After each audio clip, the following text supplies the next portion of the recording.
Nous allons étudier le Daf P dans Masechet Kiddushin et nous reprenons au dernier mot du Daf Ain Tet Amud Bet Amar Resh Lakish. Et Resh Lakish va continuer le sujet qui avait été entamé grâce à la Gemara et la Mishnah qui parlait de la Chazaka, le fait que lorsque l'on a un homme qui vient avec une femme de l'étranger, au-delà du statut de la femme, est-ce que la femme on la connaissait, est-ce qu'il était marié avant de partir ou pas, quoi qu'il arrive, les enfants, on part du principe qu'ils sont comme la mère. Si la mère, il faut la vérifier, on n'a pas besoin de vérifier les enfants après. Et si la mère, on n'a pas besoin de la vérifier, quoi qu'il arrive, les enfants, il n'y a pas de problème. Les enfants sont liés à la mère, mais quand on dit ça, à partir du moment où les enfants ont tendance à suivre la mère, donc ici on a une chazaka, une présomption que des enfants qui sont dans les bras d'une mère et qui suivent une maman, ou une dame en tout cas, qui est avec eux, on part du principe que c'est la maman. Et par rapport à cela, on va apprendre dans quel cas on peut réellement faire des lignes, des halachot, en fonction des chazakot, des présomptions de ce genre. Amar et Shakish, Loshanu et l'Avekotchakvoul. Ce qu'on a dit, que justement dans ces cas-là, on considère que les enfants sont à lui, c'est que par rapport au halachot de Trouma. Kotchakvoul, c'est ce qui est kadosh, qui est saint, mais qu'on peut manger bekvoul en dehors du Bet Amikdash. Aval Beyou Chassin. Mais pour le mariage, l'eau, c'est-à-dire que cet homme-là, qui a un statut, Kohen, pas Kohen, Kacher, pas Kacher, il ne peut pas nous attester de la cacheroute de ses enfants simplement parce qu'on sait qu'il est marié avec cette femme. Le fait de dire qu'on est une chazaka, que les enfants sont les enfants de la mère, cette chazaka n'est pas suffisante ici, nous dit premier avis, pour nous dire justement que cette femme, les enfants sont ceux de la femme. Vers Rabbi Yochanan Amar, Afilo Beyuchasin. Et selon Rabbi Yochanan, même pour les Yuchasin, même pour donner un statut cachère aux enfants, on peut se reposer sur le fait que finalement les enfants soient ceux de la mère. Ve'azar Rabbi Yochanan Tamé, et Rabbi Yochanan, c'est ça, son avis habituel, sa chita à lui. De Amar Rabbi Chia, Baraba Amar Rabbi Yochanan, car Rabbi Chia disait au nom de Rabbi Yochanan, Malkin al Chazakot. On peut frapper quelqu'un, donner malkout, les coups que la Torah inflige à quelqu'un qui a transgressé un interdit de la Torah. On peut donner un coup sans qu'on ait la certitude d'une chose, mais simplement parce qu'il y a une présomption de Soklin Vesorfin al Chazakot. Pareil, on peut même lapider et mettre à mort quelqu'un par le feu al Chazakot à cause d'une présomption. En Sorfin Trouma al Chazakot, mais pas, par contre, pour la Trouma, on ne peut pas brûler la Trouma al Chazakot. Alors, les cas justement qu'on vient de citer vont être précisés.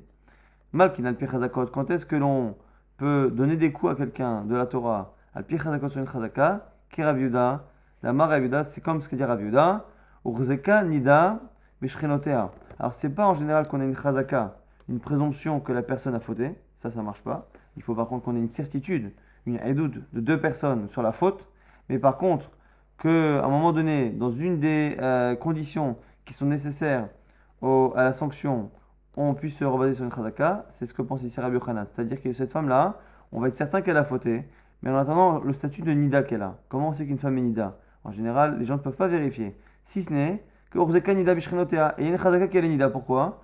Parce qu'à l'époque, les femmes qui étaient nida changeaient de vêtements.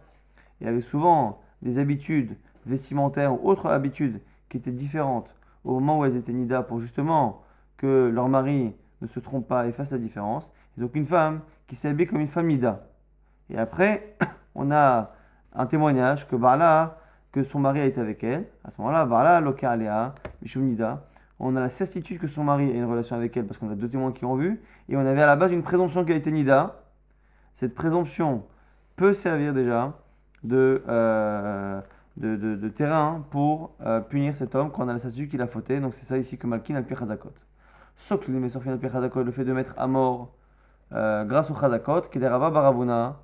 La Maraba Baravuna, comme c'est al-Kha de Rabba Baravuna qui a dit Ish ve Isha, Tinok ve Tinoket, un homme, une femme, un bébé, garçon ou fille, Shekdilu betoch habayit, qui ont grandi dans une maison.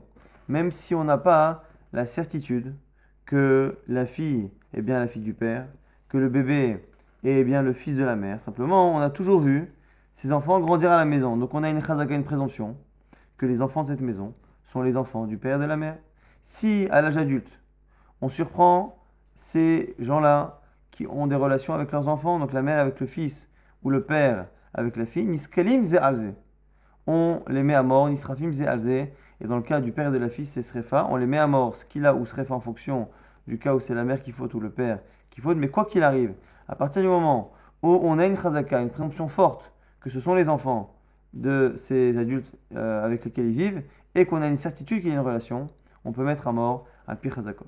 Maintenant, une histoire qui justement vient illustrer cela. Amar Rabbi Shimon ben Pazi, Amar Rabbi Yoshua ben Levi, Mishum bar kapara, non bar kapara, Maseh Beisha shebat Yerushalim vetinok murkav la al ketefa. C'est une histoire d'une femme qui arrivait à Jérusalem avec un bébé dans les bras. C'est-à-dire qu'on n'a pas vu cette femme accoucher dans la ville, mais elle venait avec un bébé dans les bras. Donc du coup, Vegdalto, elle a fait grandir, elle a élevé, et on était certain que c'était, enfin certain, on avait une chazaka, une présomption que c'était son fils.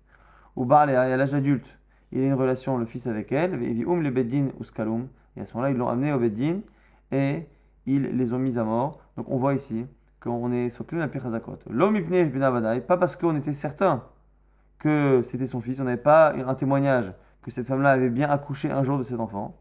Et la bibné, chez simplement parce qu'on a vu ce bébé, cet enfant, qui a toujours couru après sa mère et qui était toujours collé à sa maman. Et donc c'était une présomption que c'est bien son fils. Dernier cas, sorfin, trouma al pichazakot. On ne peut pas brûler de la trouma sur une chazaka. La marabishon ben Lakish, sorfin al pichazakot, vers Rabbi Yochanan. Omer, en sorfin. Ce qu'indique Rabbi Yochanan qu'on ne peut pas brûler de la trouma sur une chazaka, c'est une marloquette.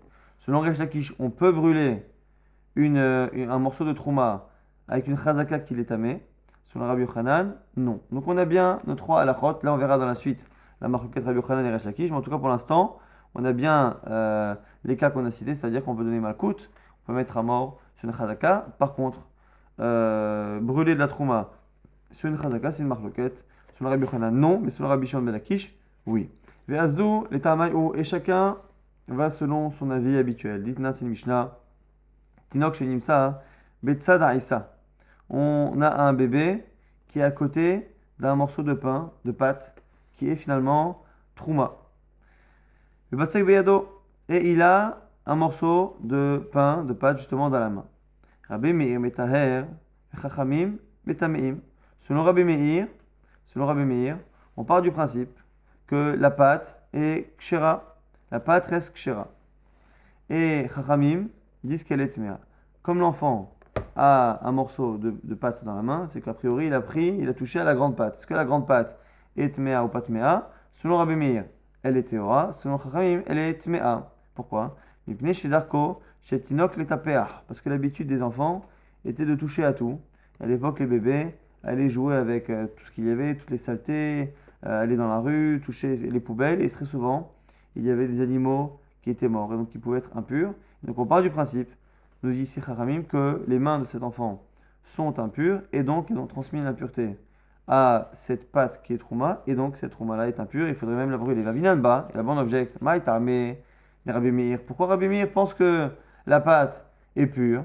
Qu'à savoir, parce qu'il pense, Rov tinokot metaperim. Il est vrai que la majorité des enfants metaperim, c'est-à-dire vont toucher des choses sales, et donc la majorité des enfants ont les mains qui sont impures. Ou mi'out, mais il y a une minorité de ces enfants, el metaperim, qui ne touchent pas par contre des saletés. Ve'isa, et à la base, cette pâte-là, Vecheskat tahora en medet, a une chazaka, a une présomption, on a une présomption qu'elle est pure. Smor mi'outa les chazaka, tu as qu'à additionner ici le fait qu'il y ait une minorité d'enfants qui restent purs. Tu l'additionnes au niveau halachique, au niveau juridique, au fait qu'on a une présomption à la base que la pâte est pure, et la présomption de base chazaka plus ce mi'out, itra leruba, est plus fort et ça affaiblit la majorité des cas où les enfants sont impurs. Vers Rabbanan pense quoi? Que non, mi'outa keman deleitadame. Dès qu'on a un mi'out, dès qu'on a une minorité, la minorité des enfants qui ne touchent pas de poubelle, cette minorité n'est pas à considérer, elle est comme inexistante. C'est marqué en général, est-ce que Rabbi Meir, il est chochesh li mi'outa, il craint, il donne de l'importance au cas minoritaire. Selon Rabbanan, un cas minoritaire est déjà annulé dans la majorité. Et donc le fait de tenir compte de la minorité des enfants qui sont purs, pour l'additionner, le chazaka n'a pas de sens pour Rabbanan. Parce qu'à partir du moment où c'est une minorité, on n'en tient pas compte. Et du coup, il reste quoi? Il reste Rouba vers chazaka. Il reste deux choses l'un contre l'autre. La majorité des enfants qui sont a priori impurs parce qu'ils touchent un peu tout. Et de l'autre côté, une chazaka, une présomption que la pâte reste comme elle était, donc pure, l'un contre l'autre. Rouba, Adif, c'est le Rov qui l'emporte. Ça, c'est la discussion entre Rabbi Meir et Rabbanan pour justement justifier que la pâte que l'enfant a touchée soit pure ou impure. Amar Resh Lakish, là-dessus Resh Lakish nous dit, Shum Rabbi Oshaya, Rabbi Oshaya, Zohi chez Sorfim Aleha et Tatrouma. Voici le cas pour lequel on brûle la trouma. C'est-à-dire que lorsque Chachamim on dit que la pâte est mère, donc on a vu qu'on a un enfant qui a touché une pâte, on a une pâte qui à la base était Tehora, on a a priori une majorité d'enfants qui sont Tmeim, on a une marque Rabbi Meir à banane. En tout cas, selon Rabbanan, la pâte est impure. Est-ce qu'elle est impure de manière certaine au point qu'on la brûle, si elle est de la trouma, ou pas? Une trouma qui est impure, il faut la brûler. Si par contre la trouma n'est pas impure, on n'a pas le droit de la brûler. Et du coup, il faut absolument être certain qu'elle est impure pour pouvoir la brûler. Il nous dit, Resh Lakish, lorsque Chachamim nous disent que cette pâte-là, qui a été touchée par l'enfant, et qu'on a une majorité de chances que l'enfant soit impur, quand on dit, selon Chachamim, que la pâte est impure, elle est impure de telle sorte à ce qu'on peut même brûler cette pâte si elle est trouma. Rabbi Yochanan Amar, Enzo chazaka sorfim alea trouma, c'est pas une chazaka suffisante pour brûler la trouma. Donc on retrouve la même discussion que chez nous. Est-ce qu'on brûle la trouma al pi chazakot? On la retrouve ici, cette discussion entre Rabbi Yochanan et Resh Lakish à propos de cette Mishnah de Aïssa.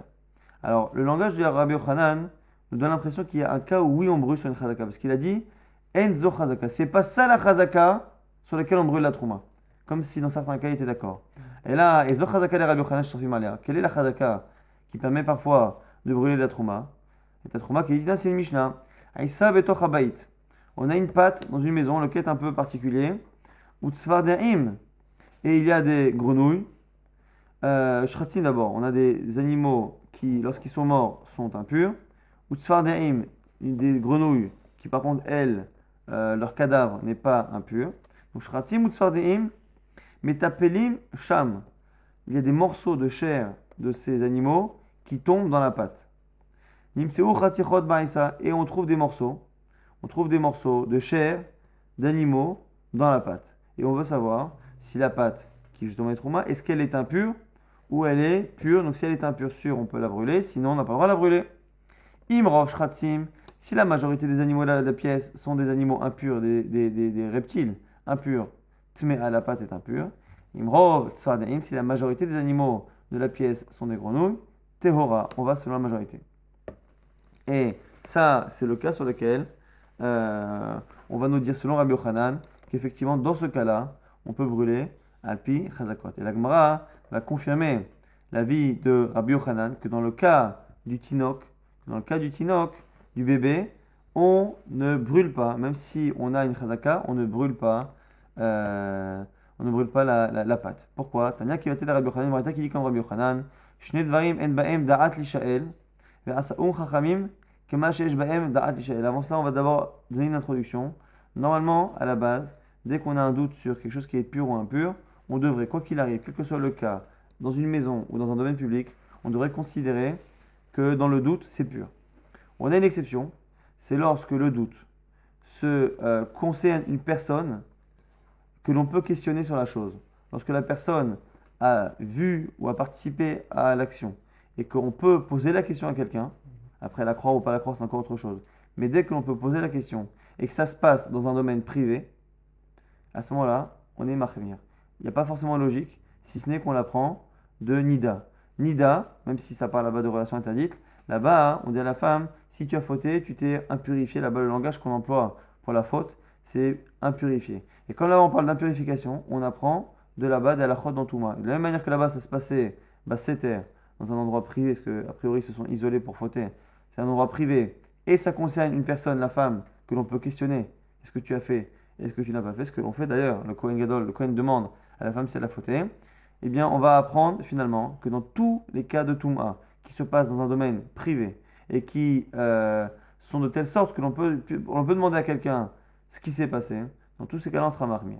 Et on a une braïta qui nous dit qu'il y a deux cas où même si normalement on ne devrait pas être marmir parce qu'on ne peut pas demander à quelqu'un ce qui s'est passé, on va considérer comme si on pouvait demander. Il y a deux cas, deux choses qui ne peuvent pas être questionnées au sujet de est-ce qu'il y a eu Touma ou pas Touma. Et les Chachamim leur ont donné le statut Kemash esh baen da'at ishael, comme des choses que l'on peut questionner, et donc on est marqué si c'est à la maison. Tinok, le cas du bébé. Ve'od acheret, et un autre cas. Tinok hadamaran, le cas du tinok c'est le bébé, c'est ce qu'on a vu, c'est-à-dire que c'est un bébé qui a touché une patte, et on ne sait pas si le bébé est impur ou pas. On ne peut pas demander à l'enfant, s'il est impur ou pas. Il ne peut pas nous répondre. Et donc du coup, ici, comme on voit que Chachamim sont marmirim, que c'est comme si finalement on était dans un cas où on pouvait demander. Ça c'est Adamaran. Et l'autre cas, Mahi c'est quel cas? C'est Issa betoch habayit. C'est une patte dans une maison. Vetanegolim ou mashkim tmeim sham. Et on a des petites poules. Et on a de l'autre côté des petits bassins avec de l'eau qui est impure. Donc ça c'est la situation. On a une patte. Et la pâte, on verra qu'elle a été touchée par les tanégolim. Venimtseu, nikurim, on trouve des petits trous dans la pâte. Donc on sait que les poules ont posé leur bec sur la pâte, donc elles l'ont touchée. La question, c'est est-ce que dans la bouche de ces poules, il y avait de l'eau impure qu'il y avait dans les bacs? On a un bac avec de l'eau impure. On a des poules qui ont touché la pâte. Est-ce que on craint que ces poules-là aient eu de l'eau impure dans le bec au moment où elles ont touché la pâte? Ça. Tolim, on a un doute du coup. Ce qu'on dit tolim, c'est qu'on ne fait rien. L'ochlim et l'osorfim, ni on mange la trouma parce qu'on ne sait pas si elle est pure. Et l'osorfim, mais on la brûle pas non plus parce qu'on n'est pas non plus certain qu'elles sont impures. Et donc du coup, on voit ici que c'est comme Rabbi Yochanan, c'est-à-dire que même si on a ce doute-là et qu'on est marmir, mais on ne brûle pas ici ce cas. Donc on a finalement trois cas, mais on va essayer de résumer tout de même ça. On a vu déjà que selon Rabbi Yochanan, on pouvait accorder de l'importance à une chazaka. Et le lien avec notre Mishnah, c'était qu'on tenait pour certains que des enfants qui vivaient avec une mère et qui étaient dans les bras et qui couraient derrière elle, c'était ses enfants.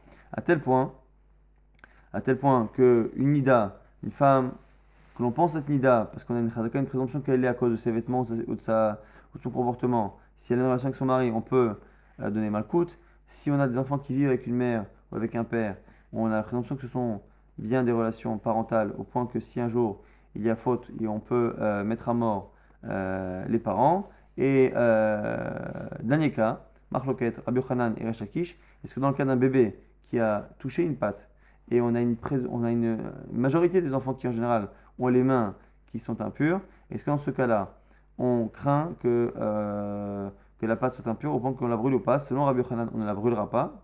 Donc Rabbi Meir pense qu'elle est pure, quoi qu'il arrive. Selon Rabbanan, elle est impure, c'est ce que l'on pense nous. Mais même si elle est impure, est-ce qu'elle est impure?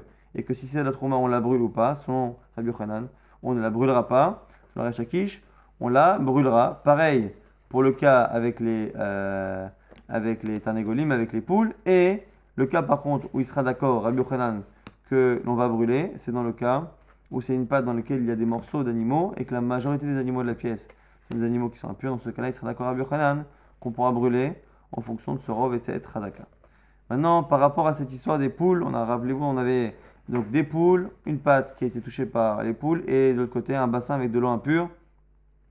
On craint que l'eau ait été au contact de cette pâte par l'intermédiaire du bec des tarnégolim.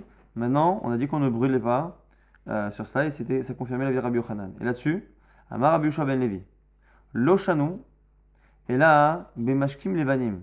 Tout ce qu'on dit, justement, que l'on craint tolim, c'est quand l'eau est plutôt blanche.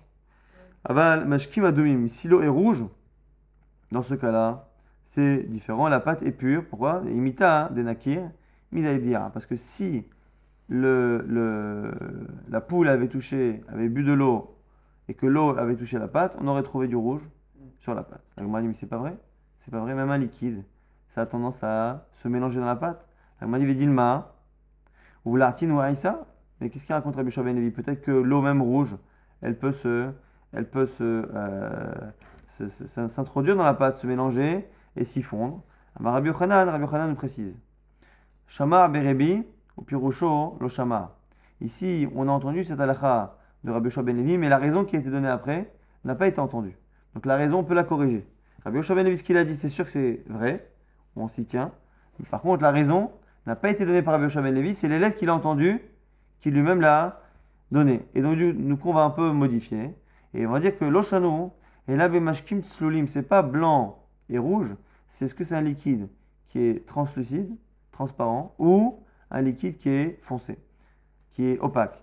Si c'est mashkim tslulim, chez Bavou Achetinok ni Karba, à tel point que l'on peut se voir, qu'ici c'est un enfant, mais bon, a fortiori un adulte, qu'un enfant peut se voir dans le reflet de cette eau, à ce moment-là, effectivement, on peut craindre que cette eau soit venue dans la pâte et qu'on ne l'ait pas vue.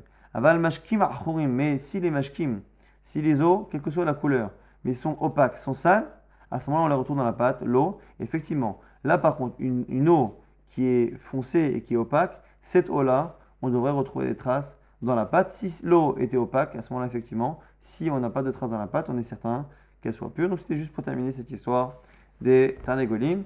Mais on a bien cette marloquette Rabbi Yochanan et Resh Lakish dans le cas du bébé et en général dans la majorité des cas. Est-ce qu'on est sorti un piragol? Même lorsqu'on dit que dans le doute ou qu'une pâte est impure, selon Rabbi Yochanan, on ne la brûlera pas si elle est trouma. Selon Resh Lakish, oui. Nouvelle Mishnah, Lo Yitihed Adam im shtenashim. Un homme n'a pas le droit de s'isoler avec deux femmes.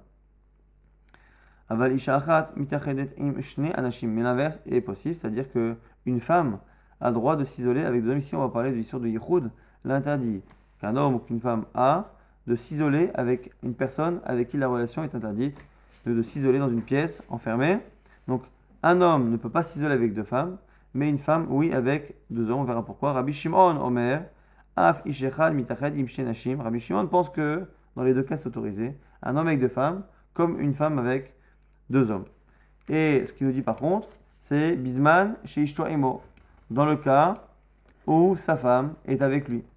Et dans ce cas-là, Viashina Immahem, il a même le droit de dormir dans la même maison que d'autres femmes, et Pundaki dans une auberge, Mipne chez Ishtoa Mishamesharto, à partir du moment où sa femme est avec lui, parce que sa femme le surveille et fait en sorte qu'il n'y ait pas de risque. Maintenant, on nous dit dans la Mishnah, Mitached Adam im immo, im bito, un homme peut s'isoler avec sa mère, s'isoler avec sa fille, Veyashen immahem bekiruv basar, et il peut même dormir avec elle dans le même lit, avec une proximité de telle sorte à ce qu'il y ait contact entre les corps, mais ici on parle de cas où l'enfant est mineur, c'est-à-dire que celui qui dort avec sa mère, c'est lorsque lui-même est mineur, et celui qui dort avec sa fille, c'est lorsque sa fille est mineure. Mais lorsque les mineurs ont grandi, que ce soit l'homme ou la femme, à ce moment-là, Ishina Birsuta, Veze Yashen Birsuto, il faut que chacun dorme habillé. Donc on voit ici que dans le premier cas, on autorise des parents et des enfants, lorsque l'un est mineur, à dormir dans un lit, même s'il y a contact des chairs, de corps. Mais par contre, une fois qu'il y a deux adultes, il faut que chacun soit couvert. Au passage, la Gemara va se demander pourquoi selon Rabbanan, un homme ne peut pas s'isoler avec deux femmes. On voit qu'une femme peut s'isoler avec deux hommes. Pourquoi, a priori? Parce que chacun a peur de l'autre. Chacun a honte vis-à-vis de l'autre et aucun n'osera franchir le pas de fauter avec cette femme en présence de l'autre. Mais on voit qu'un homme avec deux femmes, ça n'a pas l'air de fonctionner de la même manière. Pourquoi? Tana de Beliaou, c'est au témoignage de Beliaou qu'on disait que O il venashim datan kalot alehem, parce que les femmes ont un esprit qui peut être, comment dire, on peut plus facilement les convaincre. Elles peuvent changer d'avis. Et ici, le fait que ce soit des femmes, si un homme veut séduire une femme et convaincre une femme, il a plus de possibilités de leur faire changer d'avis.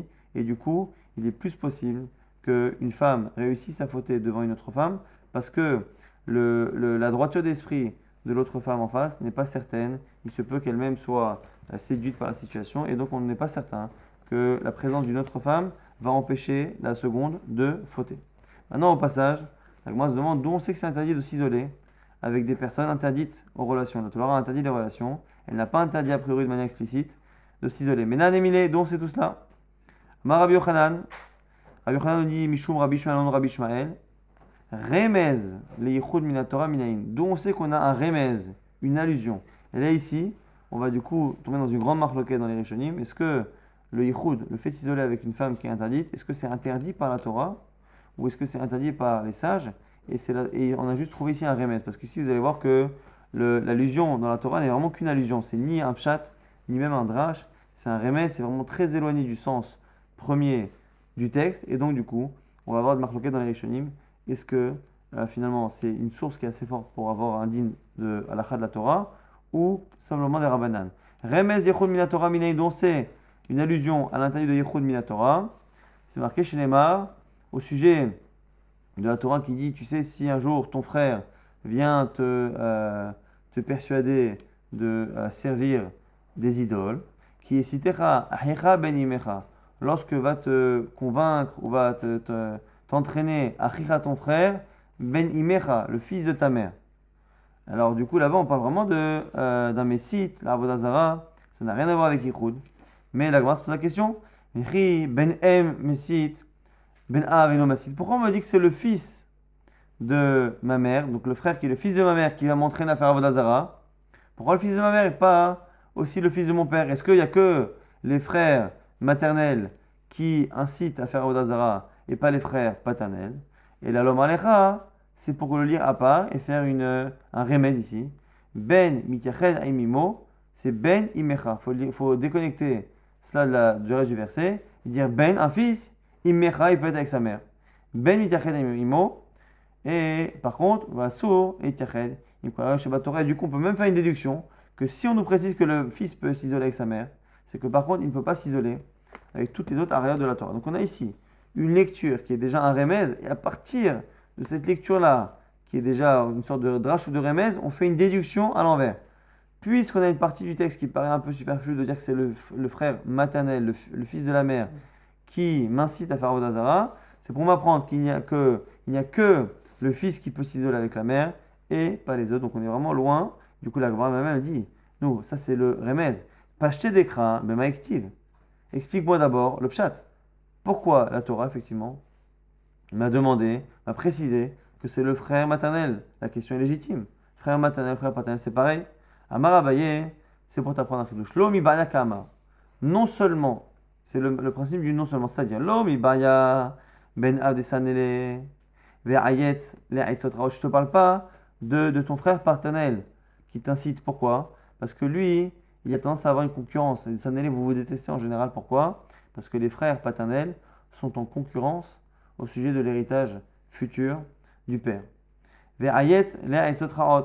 Et lui, donc du coup, s'il te donne de mauvais conseils, tu as moins tendance à l'écouter. Et là, filou, ben em de los anele et mat saitele, kamashmalan, pour te dire que même le frère maternel, dans ce cas-là, où il y a plus de chances que tu l'écoutes, c'est pour ça qu'on t'a enseigné. Ce cas-là, ça c'est le pshat, mais le remez, pour nous apprendre que Yichud, c'est assaut de s'isoler avec des femmes interdites, sauf, encore une fois, les parents avec les enfants. Au sujet justement de ce qu'on a dit au début, c'est-à-dire qu'un homme ne peut pas s'isoler avec deux femmes, en tout cas selon Tanakama et pas selon Rabbi Shimon. Rabbi dit ni Malmatidin de l'Orka Shaul, peut-être que Tanakama la Mishnah, il est en désaccord avec Abba Shaul. Pourquoi? Les Tanya, c'est Abba Shaul qui dit dans une braïta Kol Shloshim Yom Yotse Bechek. Lorsqu'on a un bébé qui décède dans les 30 premiers jours, on le sort et on ne l'enterre pas de la manière habituelle qu'on enterre un enfant ou un adulte. On le prend, même pas dans un lit, on le prend comme ça, on l'enveloppe. Nikbar veisha achat ou shni anashim. On prend une femme en général, donc la maman, ou une femme, ou shni anashim et deux hommes. On ne prend pas un tzibour pour enterrer ce nefel. Avalo beish echad ou shni anashim. Mais pas un homme avec deux femmes. Abba Shaul Omer, af beish echad ou shni anashim. Et là-bas, Abba Shaul disait que l'on peut envoyer un homme avec deux femmes enterrer ce bébé. La Gemara se demande, est-ce que Abba Shaul, qui dit qu'on peut enterrer comme ça ce nefel, ce nourrisson, est-ce qu'on peut l'enterrer un homme et deux femmes, est-ce qu'il serait d'accord, est-ce qu'il serait justement en désaccord avec notre Mishnah, qui pense notre Mishnah qu'un homme ne peut pas s'isoler avec deux femmes? Ou est-ce que c'est particulier? La Gemara dit là-bas c'est spécial. Afilotema Abba Shaul, mais notre Mishnah peut être Abba Shaul. Mais là-bas c'est spécial. B'sha'at haninut tavei yitzre. Là-bas Abba Shaul pense, même si de manière générale il interdirait à un homme de s'isoler avec deux femmes, il pense qu'au moment où il y a un deuil, au moment du deuil, les personnes n'ont pas la tête à fauter, et donc le yetzer, il est taver, il est cassé, il est brisé. Donc on part du principe ici qu'il y a moins de yetzera lorsque la personne est endeuillée. Et Rabbanan, pourquoi ils ne sont pas d'accord? Rabbanan, c'est vrai là que Rabbi Yitzhak, je pense qu'on Rabbi Yitzhak. Rabbi Yitzhak qui explique un peu ce que là-bas dans Echa, Maït onen adam, hay gever al hata'av. Pourquoi se plaint l'homme? Maït onen adam, hay, il est vivant. Gever al-Hata'av. Et il est encore un Gever, il est encore un homme au sujet de ses fautes. Le pasuk est un peu difficile à lire. Et donc, comme il est difficile à lire, il y aura deux lectures. Lui, comment il le lit? Afilo Beshaat Aninut. Que même quand il est onen, Aninut, c'est soit se plaindre, soit Milachon Aninut, le fait d'être en deuil. Maït onen Adam, même s'il est onen, même s'il est en deuil, chez Adam, Yitzro Midgaber al-Hata'av. Il est encore Gever al-Hata'av, son Yitzhara, il est encore vivant pour être Gever al-Hata'av, pour le renforcer à fauter. Nous apprendrons Rabbi Yitzhak ici que il pense comme ce que pense Rabbanan ici dans cette braïta, c'est-à-dire que la tristesse du deuil ne permet pas d'être certain que la personne ne fautera pas. Ve'abba Shaoul, comment il comprend ce verset? Pour lui penser que le deuil par contre nous permet de ne pas craindre la faute. Il dit qu'iktiv, là-bas il dit mitonen, c'est pas la aninut, c'est pas le deuil, c'est le fait de se plaindre. Maït onen machikama, maït ra'em al midotav. Pourquoi la personne se plaint du comportement d'Hachem? Maït onen adam, pourquoi il se plaint? Ha, il est vivant, il est vivant. Et en plus, de quoi il se plaint? Il est vivant. Est-ce qu'en plus, s'il se plaint des difficultés de la vie, est-ce qu'il peut au moins attester qu'il est tzaddik à 100%? Est-ce qu'il était un gever? Est-ce qu'il a dominé ses pulsions et ses fautes? D'ailleurs, Hayim, ça suffit déjà la vie que je lui ai donnée. Donc un homme qui a une vie difficile, mais qui est en vie, ne peut pas se plaindre à partir du moment où justement il est vivant, Hay, et qu'on ne peut pas lui demander plus que cela. Est-ce que finalement, est-ce qu'il a dominé ses pulsions? Donc ici, on a deux lectures de ce verset. Une de Rabbi Yitzhak qui a l'air de montrer que même Aninut, même en deuil, Maït Onen Adam, finalement, Gever Hata'av, le Yitzhara est toujours très fort pour le faire fauter. Alors selon Abba Shaul, ça n'a rien à voir. On est en train d'expliquer à quelqu'un qui n'est pas tzaddik gamour, parce que personne ne l'est complètement, puisqu'une personne a fauté, il n'a pas à se plaindre de la vie, quelle que soit la difficulté de cette vie, puisqu'a priori il est vivant. Et c'est déjà suffisant à partir du moment où l'eau Gever Hata'av. Maintenant, vers Rabbanan, ils ne lisent pas le pasuk de cette manière. Ils disent que Kihaou Ma'ase, Daïteta, Dava Uvda, Picté. C'est comme l'histoire de cette femme qui a eu une histoire, vers Picté, et finalement, elle est sortie et elle a fauté. Alors ici, intéressant que la Gemara ne nous dit pas exactement ce qui s'est passé. Et ce qui est intéressant dans ces cas-là de la Gemara, c'est très souvent la Gemara dit comme cette histoire-là connue, et les Rishonim ont l'air de la connaître. Alors ici, en l'occurrence, Rachid et Tosfot ne sont pas du tout d'accord avec l'histoire, mais chacun a une histoire toute construite. On se demande comment les Rishonim avaient peut-être une histoire qui a circulé dans l'Am Israël, cette histoire-là, et Rachid et Tosfot ont une histoire vraiment toute faite de A à Z. Quelle est cette histoire qui permet justement à Rabbanan de ne pas être d'accord? Ici, on a deux avis. On a le cas d'une femme, nous dit Rachid, une femme qui est sortie avec son bébé, qu'elle a fait croire, qu'elle a fait passer comme étant mort. Elle a utilisé le fait d'aller enterrer son fils avec justement un homme pour fauter avec cet homme. Ça, ce serait donc du coup un peu différent de notre marloquette, parce que la marloquette, c'est est-ce qu'un homme ou une femme, lorsqu'ils sont vraiment endeuillés, est-ce qu'ils ne peuvent pas fauter? Là, ici, cette femme-là n'était pas endeuillée. Donc ce ne serait pas la preuve ici qu'une personne endeuillée faute, puisqu'elle n'était pas endeuillée, parce qu'elle a fait semblant. Mais ce serait une raison de dire qu'en gros, au-delà du fait que la personne endeuillée faute ou ne faute pas, dans tous les cas, il n'y a pas de raison autorisée de peur que des gens utilisent la mort éventuelle ou la fausse mort d'un enfant comme stratagème pour fauter. Ça, ce serait selon Rashi. Tosfot a une autre histoire d'une femme qui était vraiment en deuil, qui permet au moins de comprendre un peu mieux la discussion, vraiment en deuil de son mari, et qui en allant voir la tombe de son mari dans les jours qui suivaient la mort, a fauté avec un homme qui se trouvait là-bas au cimetière. Et là-bas, ce serait une manière de montrer qu'on peut fauter même Béaninut. On a dit dans la Mishnah, Valisha Achat, mais une femme peut s'isoler avec deux hommes. Et là-dessus, la Gemara nous dit Maravuda Amarav. Rav nous précise, même si la Mishnah ne le dit pas, Rav propose et ose dire que la Mishnah ne parle que de certains cas, c'est-à-dire l'Oshanou et la Beksherim. On ne parle que de gens Ksherim, c'est-à-dire que de gens qui ont une réputation jusqu'à présent d'être des gens droits et qui respectent la Torah. Aval Protsim, mais des gens qui à la base déjà ont un comportement avec les femmes qui n'est pas correct. À ce moment-là, Filou Be'asaran Amilo, même 10 personnes ne peuvent pas s'isoler avec une femme, puisque si ces personnes-là n'ont pas une vie correcte, il n'y a pas de raison que l'un ait honte devant l'autre. Pourquoi? Parce qu'il y a une histoire de un jour de plusieurs hommes qui voulaient fauter avec une femme qui était mariée, selon certains, selon Rachid en tout cas, et qui l'ont sorti dans un lit comme si elle était morte pour l'enterrer et pour fauter avec cette femme pour montrer que finalement il n'y a pas de honte entre les hommes si les hommes à la base n'ont pas une droiture de vie. Amar Rabbi Yosef nous dit la preuve dans tous les cas c'est quoi? C'est dar Lorsque des gens veulent voler un objet qui est lourd, ils se mettent à 10. Et lorsqu'ils sont 10 à porter un objet, il n'y a pas un qui a honte de la présence des autres. Et donc on voit très bien que le fait qu'on trouve des associations de voleurs ou de malfaiteurs prouve finalement qu'il n'y a pas de honte lorsque les personnes sont déjà des gens qui sont protim. Et l'homme et chacun n'a pas honte de l'autre. Minima, mais c'est y aller. On a peut-être une confirmation de cela. Pourquoi? C'est marqué Mosrimlo Shne Tamidei Chachamim. Celui qui a sa femme, qui soupçonne d'avoir fauté. Donc il a demandé à sa femme de ne pas s'isoler avec un homme. Elle s'est isolée avec l'homme en question. Et donc du coup elle est indigne de Sota et de l'emmener au Beth Amikdash pour lui faire boire les eaux de Sota. On lui dit quoi? Le temps qu'il aille à Yerushalayim, Mosrimlo Shne Tamidei Chachamim. On lui met 2 Talmidei Chachamim avec lui. Shema Yavoir Alea Baderech. De peur qu'il aille avec elle en chemin. Et on sait que si l'homme a une relation avec sa femme, entre le moment où il la soupçonne et le moment où elle boit, les eaux de Sota ne fonctionnent pas. Et donc on voit qu'on lui met 2 Talmidei Chachamim avec lui. Pourquoi on ne lui met pas 2 hommes? De là, ce serait peut-être une preuve à ce que dira, c'est-à-dire qu'on ne peut pas s'isoler avec une femme si les gens ne sont pas eux-mêmes des gens qui chérim Talmidei Chachamim. Talmidei Chachamim in Shede Almalo. Si on précise que ce sont des Talmidei Chachamim qui doivent l'accompagner en chemin et pas des gens normaux, c'est sûrement que les gens normaux ne peuvent pas s'isoler même à plusieurs avec une femme. Et ça confirme la lecture de la Mishnah de Rav, avec Madin Enchané, Talmidei Chachamim, des Yad'e, les Atrouillébé, pas du tout. Là-bas, on demande des Talmidei Chachamim non pas parce qu'on a peur de la faute, mais parce qu'on a besoin de 2 personnes qui soient capables de lui annoncer et de le prévenir qu'il ne doit pas s'isoler avec sa femme, sinon il ne pourra pas lui faire boire les eaux de Sota.